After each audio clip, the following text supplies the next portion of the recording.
غور کے ساتھ سورہ مومنون کی ان ابتدائی آیات پر غور کرنا چاہیے۔ رب فرماتا ہے قد افلح المؤمنون، تحقیق مومن کامیاب ہو گئے۔ کون سے مومن؟ الذین هم فی صلاتہم خاشعون، وہ جو اپنی نمازوں میں گڑ گڑانے والے ہیں، خشوع کے ساتھ، عاجزی کے ساتھ، انکساری کے ساتھ، ذوق کے ساتھ نماز پڑھنے والے ہیں۔ دیکھیں قرآن نے یہ نہیں کہا شروع میں کہ وہ لوگ اپنی نماز پابندی سے پڑھتے ہیں، بلکہ فرمایا وہ نمازوں میں عاجزی کرتے ہیں، وہ نماز میں خشوع کرتے ہیں، خضوع کرتے ہیں۔ نماز ہم بھی پڑھتے ہیں، ڈھیر سارے لوگ ہیں جن کا یہ مطالبہ ہے کہ میرا نماز میں دل ہی نہیں لگتا۔ پہلی بات تو یہ ہے کہ دل نہ بھی لگے تو نماز پھر بھی پڑھنی ہے، اور دوسری بات یہ کہ دل لگانے کو بھی تو کچھ انسان کے پاس چیزیں ہونی چاہیے نا، کوئی ضروریات ہوتی ہیں۔ سب سے پہلی بات یہ کہ مسئلہ نماز کا نہیں، مسئلہ اہمیت کا ہے۔ آپ نے اللہ تبارک و تعالیٰ کی ذات کی، رب کریم کے جلالت کی جتنی زیادہ اہمیت اپنے دل میں محسوس کر لی، اتنا ہی نماز کی طرف توجہ آپ کی بڑھ جائے گی۔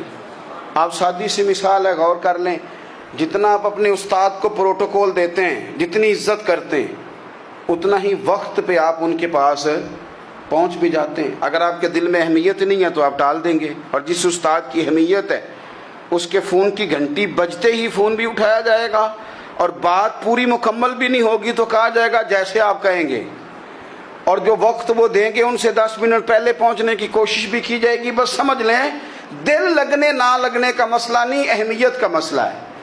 آپ جتنی اپنے مالک کی بارگاہ کی اہمیت سمجھ لیں گے، اتنا ہی وقت پہ مسجد آئیں گے، اتنا ہی شوق سے نماز پڑھیں گے۔ دوسری بات، نماز کے ترجمے پہ غور کریں۔ آپ یقین کریں اگر نماز کا ترجمہ ہمیں آ جائے نا تو ہمیں تو یوں لگے کہ ہم تو اپنے مالک کی بارگاہ میں عرض و معروض کرنے حاضر ہوئے ہیں۔ یہ سورہ فاتحہ ہی دیکھ لیں آپ، حضور فرماتے ہیں، رب فرماتا ہے سورۃ فاتحہ آدھی میری ہے آدھی میرے بندے کی ہے۔ جب اس نے کہا الحمدللہ رب العالمین الرحمن الرحیم مالک یوم الدین ایاک نعبد و ایاک نستعین، جب یہاں تک وہ لفظ کہتا ہے تو یہ حصہ میرا تھا۔ اس نے اپنے رب کی تعریف کی، اور جب کہا نا اس نے اہدنا الصراط المستقیم، اب بندے نے التجائیں شروع کر دی۔ اس نے کہا کہ مالک بھی تو ہے، رحمان بھی تو ہے، رحیم بھی تو ہے، عبادت بھی تیری کرتے ہیں تو مدد بھی تو تجھی سے مانگنی ہے نا، اب مہربانی فرمانا اہدنا الصراط المستقیم، ہمیں سیدھا راستہ دکھا دے، صراط الذین انعمت علیہم، ان لوگوں کا راستہ دکھانا جن پر تو نے انعام کیا ہے، غیر المغضوب علیہم ولا الضالین، ان کے راستے پہ نہ چلانا جن پر تیرا غضب ہوا، جو گمراہ ہو گئے ان کے راستے۔ تو نماز میں جب ترجمے پر آپ کا غور ہوتا ہے تو آپ کا تو دل خود بخود لگ جاتا ہے، شوق بڑھ جاتا ہے آپ کا۔ تو اتنی چیزیں ہم زندگی میں یاد کرتے ہیں، تو اگر ترجمہ بھی نماز کا یاد کر لیں اور پھر شوق سے پڑھیں تو آپ یقین کریں طبیعت کھنچی چلی آئے گی۔ ہمارے یہاں کچھ لوگ نماز پڑھتے ہیں پر بڑی لاپرواہی سے پڑھتے ہیں، کبھی ادھر دیکھتے ہیں کبھی ادھر دیکھتے ہیں، کبھی بال سہلاتے ہیں۔ وہ میں نے دیکھا ہے سجدے جا رہے ہیں تو سیانے سیانے بندے کبھی کپڑے کو چھیڑ رہے ہیں کبھی جگہ کو چھیڑ رہے ہیں۔ میرے نبی کریم صلی اللہ تعالی علیہ وسلم نے فرمایا ان لوگوں کا کیا حال ہے جو اپنی نماز میں نظریں آسمان کی طرف اٹھاتے ہیں، رکوع سے اٹھے تو اوپر دیکھنا شروع کر دیا، کیا حال ہے ان کا۔ اور پھر حضور نے ایک موقع پر تو سختی فرمائی، فرمایا جو نماز پڑھتے اپنی نظریں آسمان کی طرف اٹھاتا ہے وہ باز آ جائے، ورنہ ایسا نہ ہو کہ رب اس کی آنکھیں ہی چھین لے، وہ باز آ جائے اس کام سے۔ خشوع کے ساتھ نماز پڑھے، عاجزی کے ساتھ نماز پڑھے، اس کا دل لگا ہوا ہو نماز کے اندر۔ میرے نبی پاک صلی اللہ تعالی علیہ وآلہ وسلم کے غلام حضرت انس بن مالک رضی اللہ تعالی عنہ فرماتے ہیں کہ رسول پاک صلی اللہ علیہ وسلم نے مجھ سے فرمایا تھا کہ بیٹے نماز میں ادھر ادھر دیکھنے سے بچو، کیونکہ فرمایا نماز میں ادھر ادھر توجہ کرنا یہ بندے کو ہلاک کر دیتا ہے، ہلاکت ہے اس میں اگر تم نے ادھر ادھر توجہ ہوگی۔ نماز تم مالک کی بارگاہ میں کھڑے ہو اور تم دیکھ ادھر ادھر رہے ہو، تو ایک تو نماز عاجزی کے ساتھ۔ پھر فرمایا والذین ہم عن اللغو معرضون، وہ لوگ جو فضول باتوں سے، لغویات سے اپنا منہ پھیر لیتے ہیں، فضولیات سے۔ ہمارے ہاں نا بہت سارے لوگ ایسے ہیں جو بلا وجہ ان چیزوں میں دلچسپی لیتے ہیں جو ان کے مطلب کی نہیں ہے، ان کے مطلب کی مطلب آپ کسی سے ملیں کہتے ہیں کیا حال ہے، ٹھیک ہے جی، بچوں کا کیا حال ہے، ٹھیک ہے، بچے کتنے ہیں؟ تو بھئی آپ کو جب پتہ ہی نہیں تھا کتنے ہیں تو حال کیوں پوچھا آپ نے؟ آپ کرتے کیا ہیں؟ آپ کا بڑا بھائی کیا کرتا ہے، چھوٹا بھائی کیا کرتا ہے، ابا جی کیا کرتے ہیں؟ بھئی آپ کے مطلب کی بات نہیں، آپ مطلب کی مقصد کی بات کریں، بے مقصد باتوں میں الجھنے کی ضرورت نہیں ہے۔ دیکھیں، اپنا ادارہ میں چلاتا ہوں، اپنا گھر آپ چلاتے ہیں، اپنی ڈیوٹی آپ کرتے ہیں، آپ کو زیادہ بہتر پتہ ہے کہ آپ اپنا گھر کیسے چلا رہے ہیں، مجھے زیادہ بہتر پتہ ہے کہ میں مدرسہ مسجد، مجھے زیادہ بہتر پتہ ہے اس کے اندر کون سی اصطلاح کس طرح کرنی ہے، یہ مجھ سے زیادہ بہتر کوئی بندہ جانتا نہیں۔ اب ہم کیا کرتے ہیں، جب ہم دوسرے کے کام میں مداخلت کرتے ہیں تو دو نقصان ہوتے ہیں، ایک تو اس کے ساتھ ہمارا رائے کا اختلاف ہو جاتا ہے، اور دوسرا ہمارے اپنے بہت سارے کام رہ جاتے ہیں، کیونکہ ہماری توجہ ہی دوسرے کی جانب تھی، اپنے بڑے سارے کام رہ جاتے ہیں۔ اس لیے بہت ساری ایسی چیزیں ہیں جن میں بلا وجہ کوئی مقصد نہیں۔ ہم پرانے لوگوں سے باتیں سنا کرتے تھے، ہمارے بزرگ کہا کرتے تھے جڑے پنڈ جانا نہیں، جڑے پنڈ جانا نہیں ہوتا راہ پوچھنے دی کی لو۔ لغویات میں نہ الجھیں، فضولیات میں نہ الجھیں، یعنی ٹو میں رہنا، ٹو میں۔ آپ یقین کریں، میں نے پرسنلی طور پہ اس چیز کو محسوس کیا ہے کہ ہمارے بہت سارے اہم حقوق صرف اس لیے مس ہوتے ہیں کہ ہماری اپنے سے زیادہ توجہ سامنے والے پہ ہوتی، سامنے والے۔ میں نے دیکھا بڑے بڑے عجیب سوال اور بڑے بڑے انوکھے سوال، مطلب یہ کہ اتنی لمبی چوڑی، اور لوگوں کو بڑا پتہ ہوتا ہے یہ فلاں آدمی جو ہے اس کے بچے کتنے ہیں، وہ بیاہ کہاں پہ ہیں، کس کس علاقے میں ان کی شادیاں ہوئی ہیں۔ اتنی تفصیلات کی ہمیں ضرورت نہیں ہے۔ نبی پاک علیہ السلام نے فرمایا جب تم استغفار کرتے ہو نا تو اللہ ہر مشکل سے نکلنے کے لیے تمہیں رستہ عطا فرماتا ہے، اور اللہ تمہیں وہاں سے رزق عطا کرتا ہے جہاں سے تمہارا کبھی گمان بھی نہیں گیا ہوتا۔ کبھی نہ توجہ کریں، جب پوری طرح ٹوٹ جائیں نا پھر توجہ کریں رب کی جانب۔ جب پوری کوشش کریں کام نہ ہو تو پھر بیٹھ جائیں اپنے مالک کی بارگاہ میں، مالک اسباب جمع کر لیے، اب تو مدد فرما۔ جب پوری طرح حضرت ابراہیم علیہ السلام کے پاس مہمان بڑے آیا کرتے تھے، مہمان نواز بھی بڑے تھے، بغیر مہمان کے کھانا ہی نہیں کھاتے تھے، بڑے مہمان نواز تھے۔ تو قحط پڑ گیا مصر میں، غلہ ہی نہیں ملتا۔ حضرت ابراہیم کا ایک دوست تھا، آپ فلسطین میں تھے، وہ مصر میں تھا۔ آپ نے اس کے پاس اونٹ بھیجے کہ 4-5 اونٹوں پر غلہ اناج رکھ کے مجھے روانہ کر تاکہ میں اپنے جو میرے پاس مہمان جمع ہیں ان کو کھانا تو دے سکوں۔ وہ اونٹ روانہ ہو گئے۔ حضرت حکیم الامت مفتی احمد یار خان صاحب رحمۃ اللہ لکھا ہے، چلے گئے اونٹ۔ اب مہمان جمع ہیں، ان کو بھی خبر دے دی گئی ہے کہ آپ فکر نہ کریں، غلہ مصر سے آنے لگا ہے، کھانا ملے گا۔ لیکن جب وہاں اٹھ گئے تو انہوں نے کہا قحط چونکہ بہت زیادہ تھا، اناج ساری ہم تقسیم کر چکے ہیں، اب تو ہمارے پاس غلہ نہیں ہے۔ وہ خالی آ گئے واپس۔ جب وہ خالی واپس آ رہے تھے نا اونٹ، تو جو آپ کے خدام لینے گئے تھے ان کے دلوں میں یہ خیال آیا کہ ہم اگر خالی واپس جائیں گے تو وہ جو مہمان ہیں وہ دیکھیں گے تو وہ تو بڑی آس امید لگائے بیٹھے ہیں کہ ہمیں آج کھانا ملے گا، تو وہ تو بیچارے مایوس ہو جائیں گے۔ انہوں نے اس طرح کیا کہ رستے میں کچھ ریت بھر لی ان بوریوں میں اور اونٹوں پہ ان کو رکھ لیا تاکہ پھر جا کے حضرت ابراہیم سے عرض کریں گے، وہ خود ہی لوگوں کو سمجھا دیں گے، ایسے خالی اونٹ لے جانا بہتر نہیں۔ حضرت حکیم الامت رحمۃ اللہ علیہ لکھتے ہیں کہ حضرت ابراہیم علیہ السلام آرام فرما تھے، خدام نے جا کے اندر جہاں وہ سامان رکھا جاتا تھا وہاں ریت سے بھرے ہوئے بوریے رکھ دیے، وہ چلے گئے۔ حضرت ابراہیم کی زوجہ جناب ہاجرہ اٹھی، انہوں نے کہا میں منہ کھولتی ہوں، گلے کا گندم پیستی ہوں، کھانا بنا کے دیتی ہوں۔ جب انہوں نے منہ کھولا نا اس کا، بوری کا، توڑے کا، اس بوریے کا، تو کہتی ہیں اتنی بہترین گندم نکلی کہ میں نے زندگی میں کبھی نہیں دیکھی تھی۔ پیسی گئی، پکائی گئی، کھانا چلنے لگ گیا۔ حضرت ابراہیم علیہ السلام بیدار ہوئے، دیکھا لنگر چل رہا ہے، مخلوق خدا کھا رہی ہے۔